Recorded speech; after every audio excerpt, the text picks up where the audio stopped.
Je vous remercie. La parole à Monsieur Paul Molac.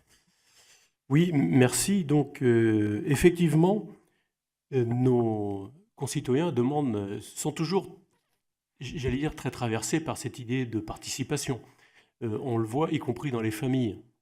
Donc, on fait de la politique autour du poulet le dimanche, mais c'est toujours vrai.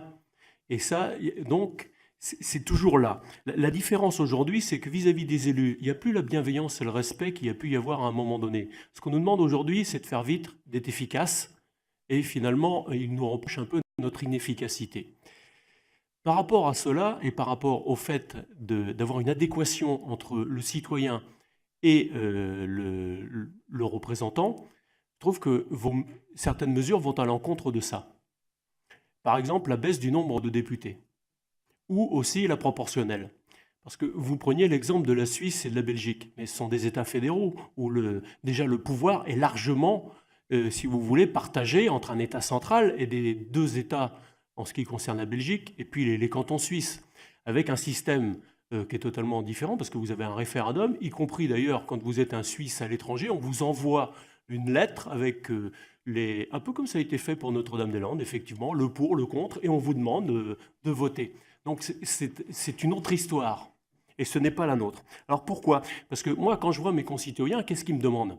Ils ne me demandent pas de faire de l'idéologie. Effectivement, les idéologies, c'est terminé. Ils me demandent d'abord de les respecter, de parler avec eux. Ils veulent presque un lien personnel avec leurs élus. Ils veulent pouvoir aller les voir. Donc si vous doublez, par exemple, si je double ma circonscription, j'ai 88 communes où j'essaye d'aller au vœu partout. Pourquoi? Parce que je veux prendre la température, parce que je veux discuter avec les gens, parce que je les représente. Et quand j'en parle, je parle de leurs problèmes. La couverture numérique, le transport en campagne, tout ce qui finalement fait leur quotidien parce qu'ils nous demandent de gérer ça. Nous gérons la puissance publique, donc nous devons gérer leur quotidien. Et c'est ça qu'ils attendent. Donc, pour moi, il y a contradiction. Et ce que je crains beaucoup avec l'histoire de la proportionnelle, j'ai complètement changé d'avis depuis que je suis ici sur la proportionnelle. Avant, j'étais tout à fait favorable parce que je pensais que c'était utile pour avoir des représentations politiques différentes. Et je me suis aperçu que quand on avait ce système-là, par exemple, dans le système européen, qu'est-ce qu'on fait? On recale ceux qui n'ont pas réussi à être députés.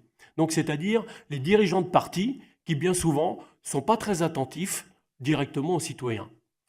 Et une des choses sur lesquelles je voudrais vous interroger, c'est que moi, ce qui me gêne dans ce Parlement, c'est le fait que ce soit l'exécutif qui fasse notre agenda et qu'on est censé, selon la Constitution, faire la loi.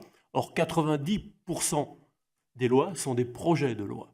Donc, quand vous êtes un député, que vous voyez des problèmes sur le terrain, quand vous avez un vecteur législatif, vous vous engouffrez dedans, y compris pour faire un cavalier, parce que vous vous dites, c'est la seule fois du mandat où je veux pouvoir enfin parler de ce problème-là qui nous occupe.